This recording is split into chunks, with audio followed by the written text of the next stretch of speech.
కానీ లైఫ్ ఎలా ఉండాలి, లైఫ్ని ఎలా లీడ్ చేయాలి, ఇవన్నీ చెప్తూ ఉంటారు. మరి ఆయన లైఫ్ని చూసినప్పుడు మీకు ఏమనిపిస్తుంది? అంటే యాక్చువల్గా దాంపత్య జీవితం కానీ ఆయన లేడీస్ పట్ల ఎలా ఉండాలి ఇవన్నీ చెప్తూ ఉంటారు కదా. ఆయన మీరు చూసుంటారు కదా వాళ్ళ ఫ్యామిలీని. ఈశ్వరచంద్ర విద్యాసాగర్ కలకత్తాలో ప్రముఖ ఫిలాసఫర్ ఆయన. వినోబా భావేలాగా, కాళోజీరావు, రామకృష్ణ పరమహంస, అలా ఒక ఫిలాసఫర్, స్పిరిచువలిస్ట్, ఇట్లా అనమాట.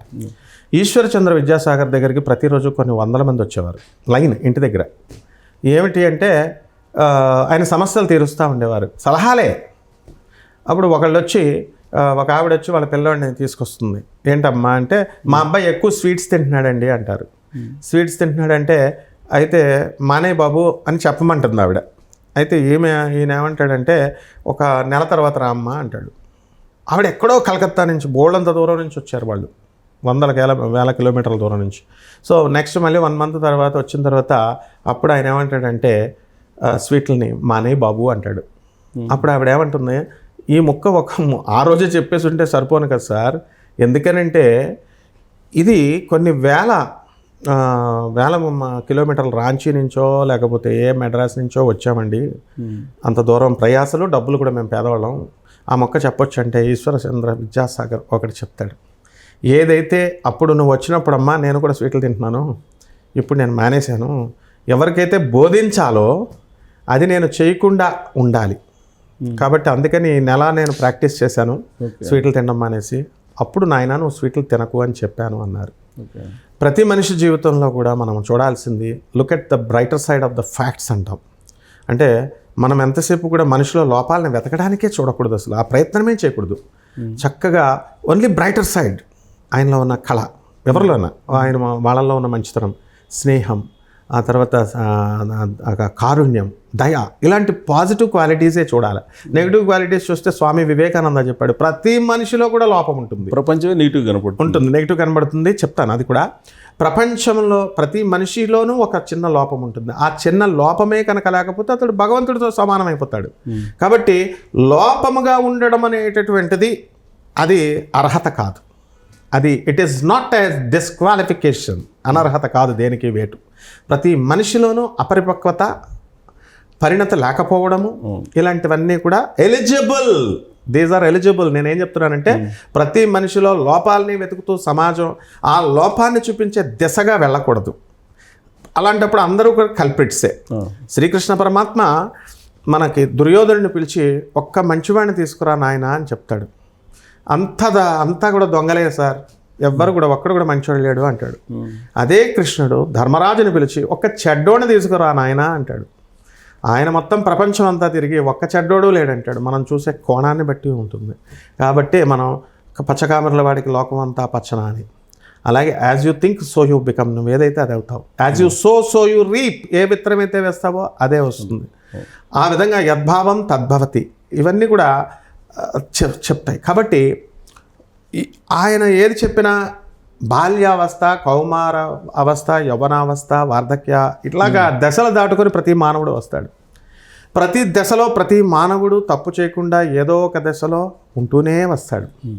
టీచర్లు చిన్నప్పుడు మేము we use to feel very happy. మా టీచర్ పిలిచి, మా తెలుగు మాస్టర్ సుబ్రహ్మణ్య శాస్త్రి గారు పిలిచి, కొట్టకపోతే తిట్టకపోతే, సార్ ఈరోజు నన్ను తిట్టలేదు, మీరు కొట్టండి సార్, తిట్టండి అని అనేవాళ్ళం. అలా మా గరికపాటి గారి చేత తిట్లు తింటుంటే మాకు ఆనందం వస్తుంది. వీడియోల్లో ఆయన తిడుతూ చురకలేస్తుంటే, అబ్బా ఎంత బాగా తిడుతున్నారు మా గురువు గారు. Use to enjoy. వ్యంగ్యం కూడా ఎక్కువ, దాంట్లో కూడా వ్యంగ్యం ఉంటుందేమో. వ్యంగ్యం, హాస్యం, కంటెంట్. వెటకారం అంటే గోదావరి జిల్లాలకు వెటకారం మాకు జన్మ హక్కు. అలాగే పరిణతి, ఇతరులని డెవలప్ చేయాలనేటటువంటి సహృద్భావత అందరూ కూడా చెప్పుకుంటున్నారు మేము లైఫ్ కోచెస్ అని. ద బెస్ట్ లైఫ్ కోచ్ ఆయన. ఇంకా అందువలన మనం ఏది చేసినా కూడా ఆయన స్త్రీల పట్ల చాలా గౌరవంగా ఉంటారు. నాకు తెలిసినంతవరకు, నాకు తెలియనంతవరకు నేను ఐ కాంట్ టచ్ ఇట్, కానీ నాకు తెలిసినంతవరకు ప్రతి ఒక్కళ్ళని అమ్మానే సంబోధిస్తారు. చాలా గౌరవప్రదంగా, చాలా ఇదిగా, అందరికీ కూడా వ్యంగ్యంగా స్కేల్ పెట్టి బెల్ట్ పెట్టి కొడేసి ఉపన్యాసాల్లో, అమ్మా మీరందరూ ఏమనుకోకండి, మహిళలు నన్ను క్షమించండి అంటారు. అదే అంటారు. అందువలనంటే క్షమాపణ అనేటటువంటిది విజ్ఞులకు మాత్రమే అడగగలుగుతారు. కాబట్టి వాళ్ళ వృద్ధి చెందాలి అని తప్పించారు, అందరూ కావాలన్నారు. మరి ఇలాంటిగా మన వల్ల ఇప్పుడు మనం నడుస్తూ ఉంటామండి, కొన్ని చీమలు మన కాళ్ళ కింద తెలియకుండా తొక్కుపడిపోతాయి. అది కర్మ ఫలితం. వాటికి ఈయనకేమి ఆయన మీద ఎనిమిటీ లేదు, వాటికి ఈయన మీద ఏమీ ఇది లేదు, అది బ్రహ్మరాత. అట్లా కొన్ని విషయాల్లో పరోక్షంగా కానీ ప్రత్యక్షంగా కానీ ఎవరికైనా మన వల్ల కాదు, ఆయన వల్ల కాదు, ఎవరి వల్లన్నా తిట్టడం వల్ల కానీ, మన చర్యల వల్ల కానీ, వీటి వల్ల ఎవరికైనా ఇబ్బంది కలిగినా, నష్టం కలిగినా, we should only look at the brighter side. అది యాదృచ్ఛికంగా జరిగింది, కాకతాళీయంగా జరిగింది అని మనం యాక్సిడెంటల్గా జరిగింది అనుకోవాలి తప్ప వాలంటీర్గా హృదయంగా. ఇప్పుడు ఏ మానవుడు, ఆయననే కాదు, ఏ మానవుడిని తీసుకోండి మీరు, ఎవరు కూడా తన శత్రువునే పక్కన పెట్టినా కూడా తన శత్రువుకు కూడా హాని చేయాలని ఏ మానవుడు అనుకోడు. అదే మానవత్వం అంటే. ఎందుకంటే మానవుడికి డెఫినేషనే అది. 50% దేవతా లక్షణాలు, 50% రాక్షస లక్షణాలు. దేవజాతికి రాక్షస జాతికి మధ్య జన్మని మనం మానవ జన్మ అంటాం. ప్లస్ మైనస్ రెండు ఈక్వల్ ఉంటాయి. అయితే దాన్ని మనం ఏం చేసుకోవాలంటే ఈ యొక్క ప్లస్ని పెంచుకోవాలి. మనిషిగా ఎదగాలి. అధమం పాలు అవ్వకూడదు. తప్పులు చేయొచ్చు, ప్రతి మానవుడు తప్పులు చేయొచ్చు. తప్పులు చేయని మానవుడు లేడు. అందుకనే కరెక్షనల్ డిపార్ట్మెంట్ మన గవర్నమెంట్ కూడా జైళ్ళు గీళ్ళు ఇవన్నీ ఎందుకు పెట్టారు? కరెక్షనల్ డిపార్ట్మెంట్స్ అంటాం, జైల్స్ అనకూడదు వాటిని. So director general Rajiv Trivedi గారు నా గురువు. ఆయన మా రాజమండ్రిలో ఏసీపీగా చేశారు. ఆయన చక్కగా డైరెక్టర్ జనరల్గా ఆయన వెళ్ళినప్పుడు కరెక్షనల్ చిన్న చైల్డ్ జస్టిస్ చిన్నపిల్లలకి వాటికి ఆయన డీజీపీగా అక్కడికి వెళ్ళినప్పుడు మేము చూసేవాళ్ళం సార్తో మాట్లాడినప్పుడు. సో ఆ విధంగా ప్రతి ఒక్కళ్ళకి కూడా కరెక్షన్కి ఛాన్స్ ఇస్తాడు కృష్ణుడు. సో కరెక్షన్కి నేను వెళ్ళను అనుకునేటటువంటి వాళ్ళని కృష్ణుడే తీసేస్తాడు. వ్యక్తులు చేయాల్సిన అవసరం లేదు. భీష్ముడికి పిలిచి చెప్పాడు, నాయనా నీకు నువ్వు ధర్మం పార్టీకి వచ్చేసాయి, నువ్వు ఇచ్ఛామరణం కలిగిన వాడివి, ధర్మాత్ముడివి, ఎవరికేం పనిగట్టుకొని హాని చేయాల. కానీ భీష్ముడు ఎందుకు తీసేశాడు? నా కుటుంబం, నా కౌరవులు, నా వంశం వాళ్ళు, నా హస్తినాపురం మీద జియో సెంటిమెంట్ ఉంది, ఆయనకి స్థానబలం. నేను ఆ జియో సెంటిమెంట్ ఉంది కాబట్టి ఆ ప్రాంత హస్తినాపురం మీదకి ఎవరైనా వస్తే నేను వెళ్ళిపోతా అని అన్నాడు. అందుకని ఏ కర్రకు నిప్పుంటే అది కాలిపోద్ది, కాబట్టి ఎవరి మీద ద్వేషం పెట్టుకోకూడదు. అందుకని భీష్ముడు అన్ఫిట్, నీలో పరివర్తన రావడం లేదు కాబట్టి నేను తీసేస్తున్నాను అన్నాడు కృష్ణుడు. అడుగుతాడు. అలాగే ద్రోణాచార్యుడికి ఈయనకు ఒక అవలక్షణం, కొడుకంటే విపరీతమైన ప్రేమ, దేని మీద మోహం ఇది ఉండకూడదు కాబట్టి, మోహం ఉంది కాబట్టి నీకు పుత్రవాసం వ్యామోహం ఉండాలి, భార్య పిల్లల మీద వ్యామోహం ఉండాలి, లిమిటేషన్స్ ఉండాలి, అది ఎక్కువైపోయింది కాబట్టి నేను తీసేస్తున్నాను అన్నాడు. కర్ణుడు, నువ్వు రారా నాయన, నువ్వు పాండవులు రాని జన్మరహస్యం చెప్పి ధర్మం వైపు ఉండంటే నేను ఉండనన్నారు వాళ్ళంతా. దుర్యోధనుడు. లార్డ్ కృష్ణ అందరికీ ఈక్వల్ ఛాన్సెస్ ఇచ్చాడు, ఇటు పాండవులకి అటు వాళ్ళకి.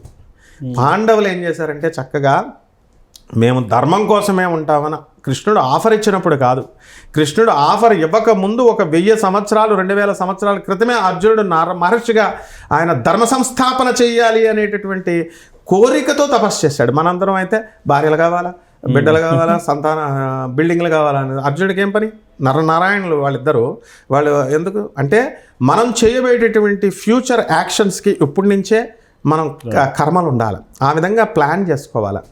అది ఆ ఫలితం అనేటటువంటిది కర్మ చేయడం అందే నీకు అధికారం ఉంది, కానీ ఫలితం అందు నీకు లేదు. కర్మణ్యేవాధికారస్తే అన్నాడు. కాబట్టి మనం ఏ కర్మన్నా చేయొచ్చట, మంచైనా చేయనా, స్వేచ్ఛ ఇచ్చాడు మాకు భగవంతుడు సంతానం మనం. కానీ ఇక్కడ అదే ఏదైనా చేయొచ్చు అన్నారు. ఫలితం ఆయన ఇస్తాడు. చెడ్డ కర్మలు చేస్తే చెడ్డ ఫలితం ఆటోమేటిక్ ఇచ్చేస్తాడు.